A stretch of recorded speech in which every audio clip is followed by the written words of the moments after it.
नमस्कार, एनडीटीवी राजस्थान देख रहे हैं आप और मैं हूं आपके साथ शिवानी मिश्रा। भले ही गैंगस्टर लॉरेंस बिश्नोई गुजरात की साबरमती जेल में कैद है, लेकिन उसके अपराध का नेटवर्क जेल से संचालित होकर राजस्थान की जमीन पर खौफनाक खेल खेल रहा है। जी हां, डीडवाना में गैंगस्टर लॉरेंस बिश्नोई के नाम पर रंगदारी और फिरौती मांगने का एक मामला सामने आया है।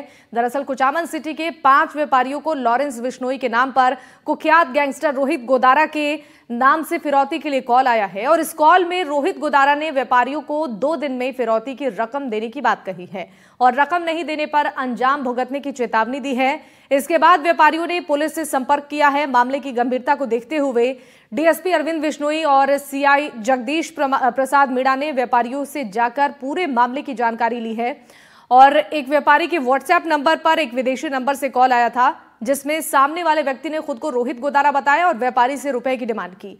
इस सिक्के का दूसरा पहलू यह है कि राजधानी जयपुर में लॉरेंस बिश्नोई गैंग की मैडम माया, लॉरेंस बिश्नोई गैंग के 4 बदमाशों को पुलिस ने गिरफ्तार किया है। मैडम माया का नाम सीमा उर्फ रेणु है। माया उर्फ सीमा उर्फ रेणु जयपुर में किसी व्यापारी पर फायरिंग कराने की योजना में थी और पुलिस ने मैडम माया और बदमाशों के पास से हथियार भी बरामद किए हैं। बता दें कि मैडम माया को लॉरेंस बिश्नोई ने बेहद खास काम दे रखा था। जेल में बंद लॉरेंस के गुर्गों से संपर्क करना, उन्हें पैसे भिजवाना, ये काम माया का था। जेल में लॉरेंस को मैसेजेस पहुंचाना, गुर्गों की जमानत कराना, ये सारा काम मैडम माया का था। और मैडम माया नई दिल्ली के द्वारका की रहने वाली हैं, जिनके खिलाफ दिल्ली, जयपुर, हरियाणा में कई मामले दर्ज हैं। गुजरात के राजकोट निवासी हरीश और हरियाणा के हिसार निवासी सचिन वर्मा को भी गिरफ्तार किया गया है। तीनों ने कोर्ट में पेश करने के बाद पुलिस ने 4 दिन की रिमांड पर लिया है और इससे पहले गैंग में शामिल योगेश सैनी, मोहम्मद अकील मंसूरी, हरिंद्र बिश्नोई और दीपक सैनी को गिरफ्तार किया गया था। ये आरोपी एक व्यापारी पर फायरिंग करने वाले थे, तभी पुलिस ने धर दबोचा। पुलिस की टीम आरोपी मैडम माया और अन्य आरोपियों को दिल्ली, हरियाणा और गुजरात लेकर जाएगी और उनके ठिकानों पर भी सर्च करेगी। पुलिस आरोपियों के अन्य साथियों की तलाश में जुटी है और अपनी बात में लॉरेंस गैंग और मैडम माया पर आज हम चर्चा करेंगे।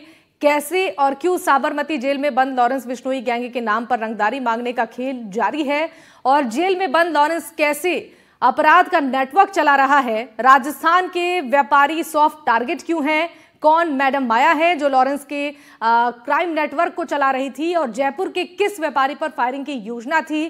कुचामन सिटी के व्यापारियों से कितनी रंगदारी भी मांगी गई और गिरफ्तार मैडम माया और बदमाशों के पास हथियार किसने पहुंचाए। दिल्ली, जयपुर, हरियाणा में जिस मैडम माया के खिलाफ कई मामले दर्ज हैं, उसकी गिरफ्तारी कितनी अहम है। रोहित गोदारा के नाम से डीडवाना के व्यापारियों को रंगदारी का कॉल क्यों किया गया, इन सभी सवालों पर आज हम चर्चा करने वाले हैं और इसके लिए हमारे साथ कुछ मेहमान भी जुड़ेंगे। उससे पहले एक रिपोर्ट आपको दिखाते हैं। जयपुर में व्यापारियों को डराने धमकाने के मकसद से लॉरेंस बिश्नोई गैंग के 4 बदमाश वारदात करने की फिराक में थे, लेकिन जयपुर पुलिस ने इन्हें पकड़ लिया है। बड़ी बात यह है कि इन 4 बदमाशों में से एक मैडम माया उर्फ रेणु उर्फ सीमा है, जो कि लॉरेंस बिश्नोई के लिए जेल में बंद बदमाशों तक संदेश वाहक का काम करती है। लॉरेंस बिश्नोई के लिए मैडम माया 2 साल से काम कर रही है और इसके पास बड़ा टास्क इस बात को लेकर था कि लॉरेंस बिश्नोई गैंग के जो बदमाश जेलों में बंद हैं वहां तक संदेश पहुंचाया जाए, ये तय किया जाए कि उनका केस कौन सा वकील लड़ेगा और वहां पर अंदर उनको अगर पैसों की मनी की ज़रूरत है तो वो भी उपलब्ध करवाई जाए। मैडम माया से पूछताछ में इस बात की भी जानकारी मिली है कि देश भर के राज्यों में लॉरेंस बिश्नोई गैंग के जो गुर्गे जेलों में बंद हैं उसका पूरा डेटा मैडम माया के पास है। साथ ही कई अन्य देशों में भी लॉरेंस बिश्नोई गैंग के नेटवर्क से जुड़ी हुई अहम जानकारियां पूछताछ में सामने आई हैं। ये पिछले 7 दिनों में दूसरी कार्रवाई है जिसमें लॉरेंस गैंग के बदमाश पकड़ में आए हैं। माना जा रहा है कि जयपुर में अपनी सक्रियता बढ़ाने के लिए लॉरेंस बिश्नोई गैंग मैडम माया के जरिए स्थानीय गुर्गों को भी एक्टिव कर रहा था।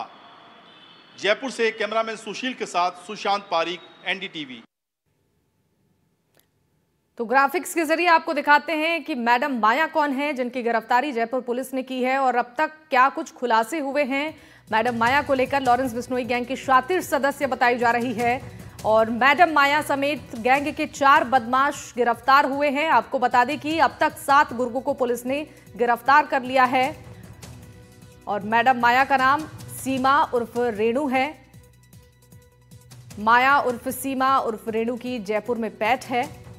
तमाम बड़ी जिम्मेदारियां रेणु के पास थी। जयपुर में किसी व्यापारी पर फायरिंग करने की प्लानिंग थी, जिसका खुलासा हुआ है।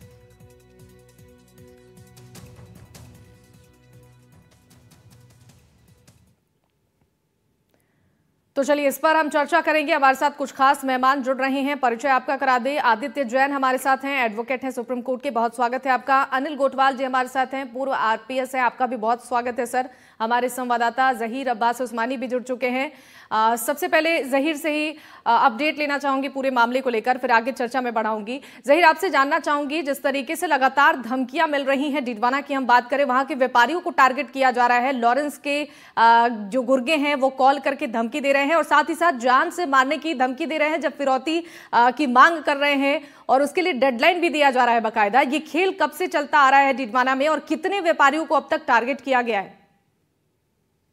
जी देखिए, मैं आपको बता दूं कि फिलहाल जो कुचामन के जो व्यापारी हैं, 5 ऐसे व्यापारी हैं जिनको कॉल करके उनको धमकाया गया है और उन्हें अपनी जान की सुरक्षा के बदले रंगदारी देने का दबाव उन पर डाला गया है।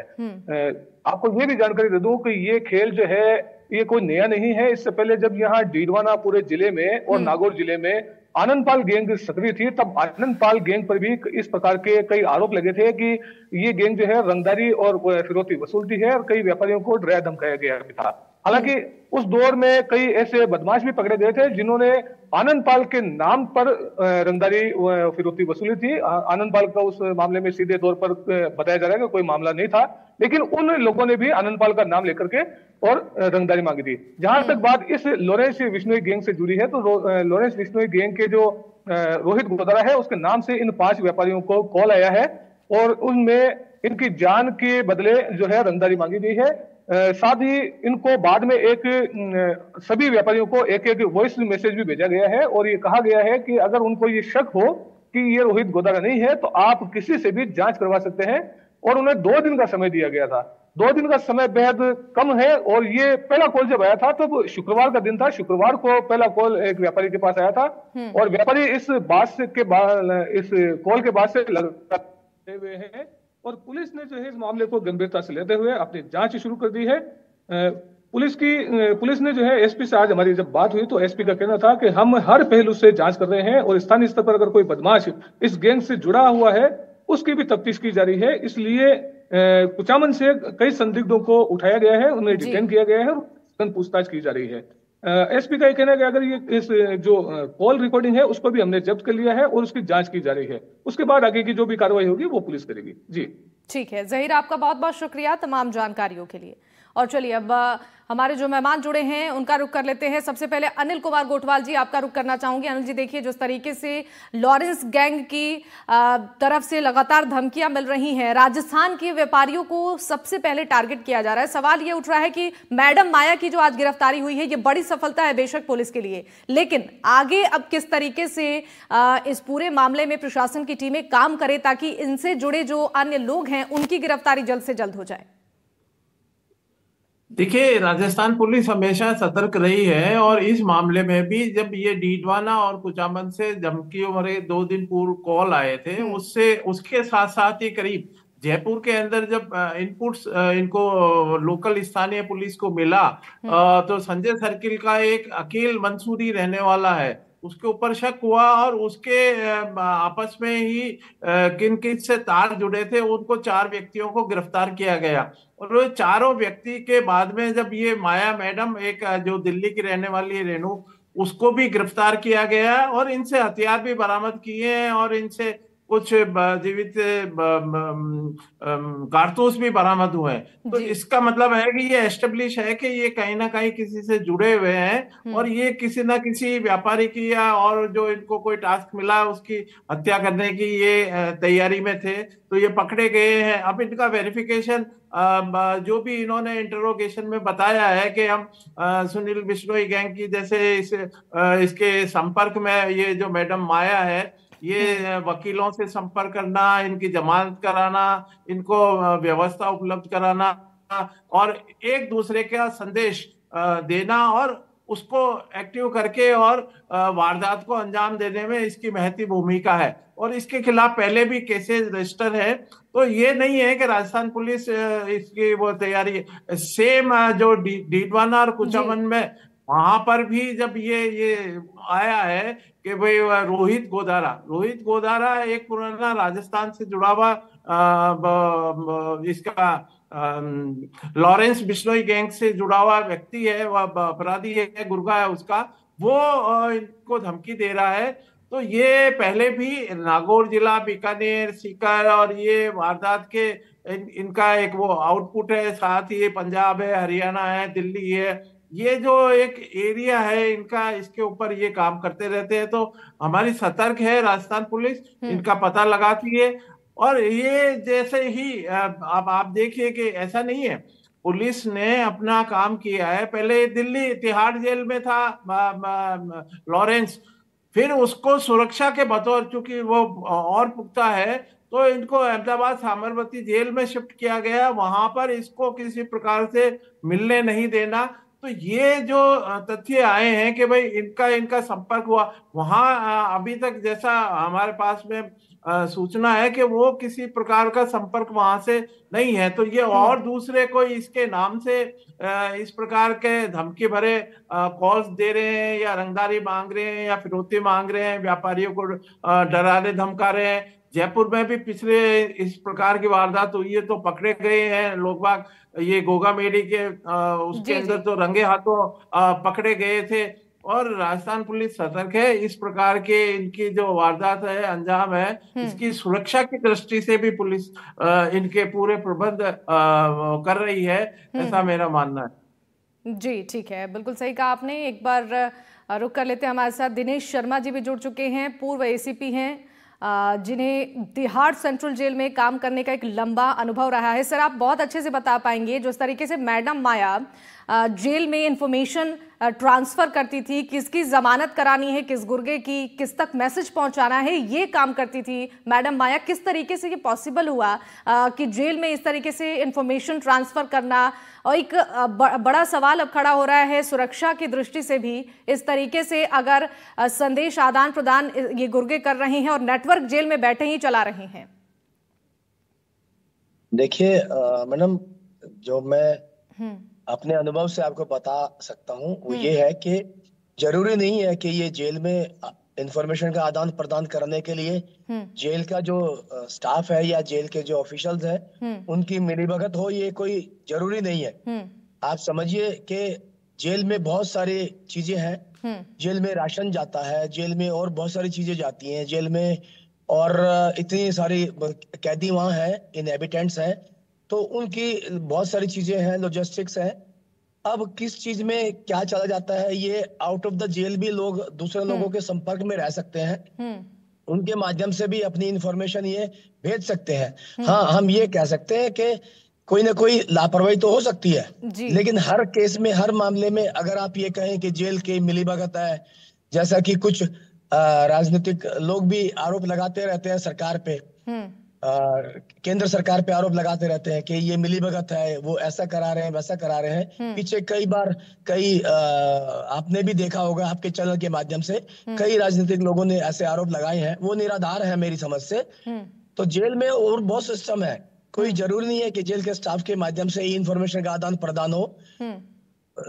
जेल में मंडी से सब्जियां भी जाती है, राशन भी जाता है, बहुत सारी चीजें जाती हैं, उसके माध्यम से उनका स्टाफ भी जाता है। तो ये जो इस तरह के अपराधी होते हैं, ये बहुत ग्राउंड लेवल पे जाके अपने सोर्स डेवलप करते हैं और उन सोर्सेस के माध्यम से भी अपनी इंफॉर्मेशन भेजते हैं और मंगाते हैं। अब ये संभव नहीं है कि कोई ऐसा पैरामीटर या कोई ऐसा वो नहीं बना है कि जो आदमी की उसके मन में क्या है, वो क्या दिमाग में लेके जा रहा है, वहां जा रहा है सामान छोड़ने है, वो क्या इंफॉर्मेशन लेके जा रहा है, ऐसा कोई यंत्र शायद नहीं बना है कि वो उसके मस्तिष्क को पढ़ पाए।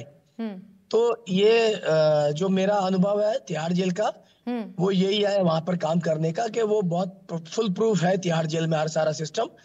कोई लापरवाही हो सकती है, लेकिन मिलीभगत के एक दो बार आए भी हैं ऐसे मामले, दूसरे मामलों में आए, उसमें जेल का स्टाफ बाद में गिरफ्तार भी हुए, वो जेल भी काट रहे हैं, बट वो बहुत ज्यादा दिन चलता नहीं है, वो एक्सपोज हो जाते हैं और वो चीजें संज्ञान में आ जाती हैं सरकार के और वो कहीं ना कहीं रिपोर्ट हो जाता है वो क्राइम। जी जी। इस मामले में भी कुछ ऐसा ही हुआ होगा। और फिर देखिए, जिस दौर से हम आज गुजर रहे हैं वो आर्टिफिशियल इंटेलिजेंस का दौर है। बिल्कुल। अब हर चीज में ये कह देना कि लॉरेंस बिश्नोई ने उसकी आवाज थी, उसने व्हाट्सएप पे कॉल किया था। अब आर्टिफिशियल इंटेलिजेंस के जमाने में हम जी रहे हैं। हम ये क्यों भूल जाते हैं कि आर्टिफिशियल इंटेलिजेंस के माध्यम से आप किसी की भी आवाज, किसी का भी कुछ कर दीजिए जी, कोई बड़ा काम नहीं है ये। तो हर चीज में उसको सीधा डायरेक्ट लॉरेंस बिश्नोई से ही लिंक कर देना, ये भी शायद मेरे ख्याल से बहुत जल्दबाजी होगी बिना किसी जांच के निष्कर्ष के। बिल्कुल, बहुत इंपॉर्टेंट बात आपने कही है। आदित्य जैन जी का रुख करना चाहूंगी। आदित्य जी, देखिए जिस तरीके से लगातार लॉरेंस के गुर्गों का कॉल आ रहा है, व्यापारियों को टारगेट किया जा रहा है, और एक बड़ा खुलासा आज होता है। मैडम माया, जो कि एक महत्वपूर्ण सदस्य थी इस गैंग की, जिसका पर्दाफाश हुआ है, पुलिस ने गिरफ्तार किया है। इस पर तो ये भी आरोप है कि ये वकील डिसाइड करती थी कि किस जो सदस्य है जेल में इस वक्त बंद, उनके लिए केस कौन लड़ेगा, उनकी जमानत किसकी करानी है, ये सारी जिम्मेदारियां उसके पास थी। एक बड़ा खुलासा हुआ है। आगे आप क्या सोचते हैं, किस तरीके के कदम उठाने चाहिए ताकि और भी इस मामले में खुलासे हों और भी गैंग से जुड़े लोगों के नाम, नेटवर्क सामने आए? जी, जो ये खुलासे हुए हैं वो बहुत ही चौंकाने वाले हैं, क्योंकि ये खुलासों का जो कारण बताया जा रहा है वो ये है कि ये जो मैडम माया हैं, जिनका नाम सीमा और रेणु है, ये बहुत ही गंभीर और बहुत ही एक जरूरी सदस्य थी लॉरेंस बिश्नोई गैंग की। और अधिकतर जो निर्णय लेती थी ये लेती थी गैंग के बिहाफ पे। अब क्योंकि इनकी गिरफ्तारी हुई है, तो जब इनके बयान दिए जाएंगे, इनसे पूछताछ की जाएगी और इनको जब इनसे जब कार्रवाई की जाएगी इनके खिलाफ, तो कई और बड़े नाम सामने आ सकते हैं। अब बात यह है कि इतने समय तक 2 साल से बताया जा रहा है, 2.5 साल से मेंबर है, तो इतने साल तक इनके खिलाफ कार्रवाई क्यों नहीं हुई और इनका नाम सामने क्यों नहीं आया? अब बात यह है कि एक मैडम माया नहीं, ऐसी अनेक मैडम माया हो सकती है जो इस मामले में आगे इनका नाम खुलासा हो सकता है, क्योंकि ये गैंग, हमें ये देखना पड़ेगा कि जगह जगह पे इनके लोग गिरफ्तार हो रहे हैं। तो इनका गैंग सिर्फ एक राज्य तक सीमित नहीं है, हर जगह फैला हुआ है, विदेश तक फैला हुआ है, और विदेश में भी इनके संपर्क है, जिससे मैडम माया भी संपर्क किया करती थी और पैसे की लेन देन किया करती थी। अब सबसे जरूरी तथ्य यह है कि क्या जब एक शख्स जो एक काफी बड़ा अपराधी है, वो एक जेल के अंदर बैठ के इन सब लोगों से आसानी से संपर्क कर पा रहा है, सारे डायरेक्शंस दे पा रहा है, ये बता पा रहा है किस वकील को करना है, कैसे पैसे पहुंचाने, कहाँ पैसे पहुंचाने, तो मतलब इसका कारण तो ये है कि मतलब उसको ऐसी सुविधाएं प्रदान की जा रही है जेल में, या उसको किसी तरीके से किसी हायर एजेंसी का सहयोग है। मैं ये नहीं कह रहा किसका सहयोग है, पर जब इतनी आसानी से वो संपर्क कर पा रहा है इन लोगों से और उसकी गिरफ्तार होने के बावजूद भी ये लोग पूरी तरीके से चीजें मैनेज कर पा रहे हैं, तो कोई बड़े नाम, मुझे लगता है कि इसमें किसी बड़े आदमी का हाथ है, और कई बड़े नाम आने वाले समय में ये भी हो सकता है कि कुछ बड़े नाम सामने आए और जो बहुत बड़ा खुलासा हो और बहुत उससे भी ज्यादा चौंकाने वाले हों। तो इसके लिए हमें तैयार रहना चाहिए, और इन जो लोग पकड़े गए हैं इनके खिलाफ सख्त से सख्त कार्रवाई करके हमें एजेंसीज को ये सुनिश्चित करना चाहिए, सरकार को, कि इनकी किसी भी तरीके से जमानत नहीं हो, क्योंकि इनकी जमानत हो जाती है तो फिर बड़ी समस्या सामने आ जाएगी। बिल्कुल सही कहा आपने, बहुत महत्वपूर्ण बात कही आपने। इस पर जरूर जांच पड़ताल होनी चाहिए ताकि बड़े खुलासे हो। हमारे सहयोगी मुबारिक भी हमारे साथ जुड़ चुके हैं, एक बार मुबारिक का रुख कर लेते हैं। देखिए मुबारिक, जिस तरीके से जयपुर में व्यापारी पर फायरिंग करने की योजना थी इस गैंग की, मैडम माया की गिरफ्तारी से ये पोल खुलते जा रहे हैं। सवाल ये उठ रहे हैं कि आखिर जो फायरिंग की योजना बनाई गई थी, बदमाशों के पास हथियार किसने पहुंचाया, कैसे इस मामले का खुलासा हुआ, इसकी भी जरा जानकारी दीजिएगा। बिल्कुल शिवानी, देखिए मैडम माया एक बड़ा, हम कह सकते हैं कि बड़ी कड़ी है इस पूरे मामले को लेकर, क्योंकि जयपुर के एक नहीं बल्कि कई व्यापारियों को निशाने पर लॉरेंस के गुर्गों ने ले रखा था। हालांकि कुछ की सूचना जो है जेल में लॉरेंस बिश्नोई के जो गुर्गे हैं उन तक पहुंचा दी गई थी। टारगेट डिसाइड करना था कि आखिर किसे जो है वो निशाने पर लेना है। ऐसे में रंगदारी वसूली इस तरह की, या फिर हम कह सकते हैं एक बड़ी हत्या शहर में हो सकती थी, लेकिन पुलिस ने समय रहते तत्परता बरतते हुए उन लोगों को जो है पुलिस ने गिरफ्तार कर लिया है और जो मैडम माया है उसकी दिल्ली से गिरफ्तारी हुई है। कुल इस पूरे मामले में अब तक 7 लोगों की गिरफ्तारी हुई है। संजय सर्किल थाना पुलिस ने सभी इन बदमाशों को जो है वो गिरफ्तार किया है। लेकिन एक बड़ी बात इस केस से निकल कर ये आती है शिवानी की, इस सोशल मीडिया पर एक पोस्ट पुलिस देखती है, क्योंकि जब से लॉरेंस बिश्नोई के ये गैंग सक्रिय पूरे देश में हुई है उसके बाद से ही जितने भी केसेस हुए सब में सोशल मीडिया का कहीं ना कहीं रोल रहा है। तो पुलिस सोशल मीडिया पर लगातार नजर बनाई हुई थी। तो एक पोस्ट पुलिस को मिलती है जिसमें हथियार लेकर एक बदमाश जो है वो खड़ा रहता है और उस रील को वो वायरल करता है और करीब 2-2.5 साल से वो लॉरेंस बिश्नोई गैंग से जुड़े लोगों को फॉलो करता है और उसी तरह के वीडियो अपलोड करता है, फोटो अपलोड करता है। तो पुलिस की रडार पर वो था और पुलिस ने जब उस पूरे आईडी की तफ्तीश की तो वो एक जो युवक है वो इस पूरी आईडी को चला रहा था। उस युवक की पहचान हुई। उस युवक की पहचान होने के बाद पुलिस ने अपने जो सोर्स होते हैं उनके माध्यम से पता लगाने का प्रयास किया तो ये पूरा चेन निकली। ये चेन जो जेल बठिंडा जेल में बैठे राजेंद्र उर्फ जोकर, उसका जो नाम है वो जोकर नाम से वो जेल में जाना जाता है और लॉरेंस की गैंग से जो जुड़े लोग हैं वो भी उसे जोकर नाम से जानते हैं। वो वहां से बठिंडा जेल से उसे चला रहा था। वो जो निर्देश है वो लेडी डॉन जो माया है उसे दे रहा था और लेडी डॉन उसके मैसेज को आगे कन्वे कर रही थी। अब जो छोटे गुर्गे थे अलग अलग शहरों में उन तक पहुंचा रही थी वो मैसेज जो कि जेल से आ रहा था सीधे तौर पर। फिर वहीं से उन्हें हथियार और पैसों को लाने ले जाने की जो निर्देश वो दिए जाते थे। हालांकि ये नहीं बताया जाता था कि फलानी जगह तुम्हें जाना है तो वहां से कौन व्यक्ति तुम्हें मिलेगा, केवल ये बताया जाता था कि उस जगह पहुंच जाओ। फिर दूसरा कोई व्यक्ति उस जगह पर पहुंचता था और उसे हथियार या पैसा देता था। वो दोनों जो लेने और देने वाले व्यक्ति हैं एक दूसरे को नहीं जानते। अधिकतर इस तरह के मामले जो है वो हथियार और पैसे से जुड़े इनके रहते थे। वो हथियार एक जगह से दूसरी जगह इन गुर्गों के माध्यम से जो है पहुंचाते थे और उसके बाद जिसको टारगेट करना होता था उसको टारगेट करते थे। तो ये एक पूरी इसी तरीके से जो है पूरा नेटवर्क चला रहे थे। लेकिन जयपुर पुलिस ने समय रहते, क्योंकि बीते दिनों जयपुर शहर के कई नामी व्यापारियों को रोहित गोदारा और लॉरेंस बिश्नोई गैंग के नाम से जो है वो धमकियां मिली थी। इस मामले में कई थानों में एफआईआर भी दर्ज हुई और उसी को देखते हुए पुलिस कहीं ना कहीं सोशल मीडिया के माध्यम से पता लगाने का प्रयास कर रही थी कि आखिर ये लोग कौन है और कौन इसके पीछे हो सकता है। जी बिल्कुल ठीक है। एक बार दिनेश जी का फिर से रुक करना चाहूंगी। दिनेश जी, जैसा कि आदित्य जी को भी आपने सुना, उन्होंने कहा है कि बहुत आसान नहीं है इन्फॉर्मेशन ट्रांसफर करना जेल में, और सवाल ये भी खड़े हो रहे हैं कि जेल में बैठे बैठे अपराध का इतना बड़ा नेटवर्क कैसे चला रहा है लॉरेंस बिश्नोई। लगातार इस तरीके के नाम सामने आ रहे हैं। सोशल मीडिया के जरिए लोगों को टारगेट करना एक बड़ी चुनौती बनती जा रही है प्रशासन के सामने भी। देखिए, मैं इस बारे में ये कहना चाहूंगा कि हर मुद्दे को सीधे सीधे बिना जांच के लॉरेंस बिश्नोई से लिंक कर देना ये बहुत ही प्रारंभिक स्तर पे एक अच्छी बात नहीं है। इसकी एक विस्तृत जांच होनी चाहिए। जांच के बाद अगर कोई लिंक मिलता है तो उसको आप आरोपी बनाइए। ठीक है। ऐसे नहीं है कि खाली किसी ने नाम दिया और उसका लिंक भी होना बहुत जरूरी है। खाली नाम ही काफी यानी कि जांच पड़ताल करके ही आगे इंफॉर्मेशन इसको लेकर लिंक। देखिए, खाली नाम लेना एक काफी नहीं है, क्योंकि मैं फिर दोबारा दोहराऊंगा, आर्टिफिशियल इंटेलिजेंस का जमाना है। बिल्कुल सही कहा आपने। फिर जो ये छोटे छोटे गैंग है, मैं 1 मिनट आपका लूंगा, थोड़ा सा आप मुझे समय दीजिए। जो छोटे छोटे गैंग है, ये छोटे छोटे गैंग्स जो चलते हैं वो बड़े गैंगस्टर का नाम लेकर के अपना एक अलग से सिक्का चलाना शुरू कर देते हैं और फिर वो बड़े गैंगस्टर का नाम लेके अपना एक रुतबा बढ़ाना शुरू कर देते हैं। तो वो भी देखने की जरूरत है। ऐसा नहीं है कि हर चीज को किसी ने नाम लिया या खाली बोला कि बस उसको आप लॉरेंस बिश्नोई से जोड़ दीजिए, और इतना आसान नहीं है। मैं बता रहा हूँ, तिहाड़ जेल में तो बहुत ही मुश्किल ये सब चीजें हैं मिली भगत से होना। समय थोड़ा कम है, माफी के साथ मैं इस पर रिएक्शन लेना चाहूंगी अनिल कुमार जी का।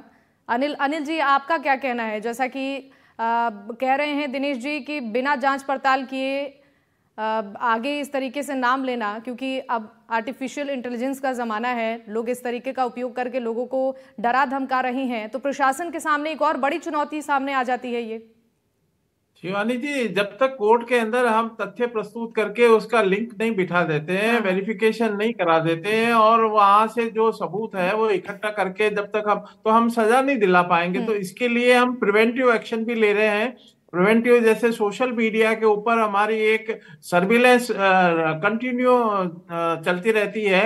हमारे जो ATS है, SOG है, पुलिस मुख्यालय, इवन डिस्ट्रिक्ट लेवल के ऊपर भी इस तरह की हमारी एक ATS टीम बनी हुई है, वो इस प्रकार का काम कर रही है, देख रही है। तो हम अब जैसे ये गिरफ्तार हुए चारों, इनको दिल्ली ले जाके वेरिफिकेशन करेंगे। अभी इसके अंदर लॉरेंस बिश्नोई का कोई समय किसी प्रकार कहीं जेल में बंद हुआ होंगे, साथ ही रहे होंगे, जैसे अभी जोकर का नाम आ रहा था इस पूरे, कि भाई जोकर की वजह से उसने कोई संदेश दिया था, उसको पास ऑन करने यहाँ आइए, या वकील से बात करने आइए, या पैसे का आदान। हालांकि इसके बाद हथियार भी मिले हैं, तो हो सकता है हथियार देने आई हो। तो ये चीजें हैं, वेरिफिकेशन के बाद ही हम किसी एक निष्कर्ष के ऊपर पहुंच के उसको हम कड़ी से कड़ी जोड़ सकते हैं, क्योंकि एक लॉरेंस एक नाम चल गया है अपराध जगत के अंदर, तो उसके नाम से। जबकि इसके अंदर तो रोहित गोदारा खुद कह रहा है कुचामन डीडवाना में कि हाँ वो उनसे जुड़ा हुआ है, तो इसलिए ये कनेक्शन है। अब उनकी बात हुई या नहीं हुई, ये एक जांच का विषय, इन्वेस्टिगेशन का विषय, उसके पश्चात ही हमें इस प्रकार का आगे इनको जोड़ने का निर्णय लेके कोर्ट के अंदर पेश करना पड़ता है। बिल्कुल बिल्कुल ठीक कहा आपने। एक छोटा सा रिएक्शन आदित्य जी से लेना चाहूंगी, समय थोड़ा कम है सर, जल्दी से अपनी बात पूरी कीजिएगा इस पर। जी, जैसे कि कोतवाल जी ने कहा कि पूर्णतः जांच होनी चाहिए इस बारे में, और सही में लॉरेंस बिश्नोई का इसमें हाथ है या नहीं है, इसकी बहुत गंभीर जांच होनी जरूरी है, क्योंकि हर बात का ठीकरा एक इंसान के सिर पे फोड़ने का कोई उपाय नहीं है। इसकी गंभीरता से जांच हो और जांच में जो तथ्य आए वो कोर्ट के समक्ष रखे जाएं। बिल्कुल ठीक है, उसके आधार पे कोर्ट निर्णय अपना ले और उनकी बेल खारिज करे ऐसे मुजरिमों की, तो ही आगे बात सही रहेगी, बात बनेगी। ठीक है सर, बहुत शुक्रिया आपका हमारे साथ जुड़ने के लिए। आदित्य जी हमारे साथ जुड़े थे, अनिल कुमार गोठवाल जी जुड़े थे, दिनेश शर्मा जी हमारे साथ थे, बहुत बहुत शुक्रिया आपका। हमारे साथ हमारे संवाददाता मुबारक भी जुड़े थे, आपका भी बहुत शुक्रिया। और इसी के साथ इस चर्चा में फिलहाल के लिए बस इतना ही। तमाम खबरों के लिए आप देखते रहिए NDTV राजस्थान। नमस्कार।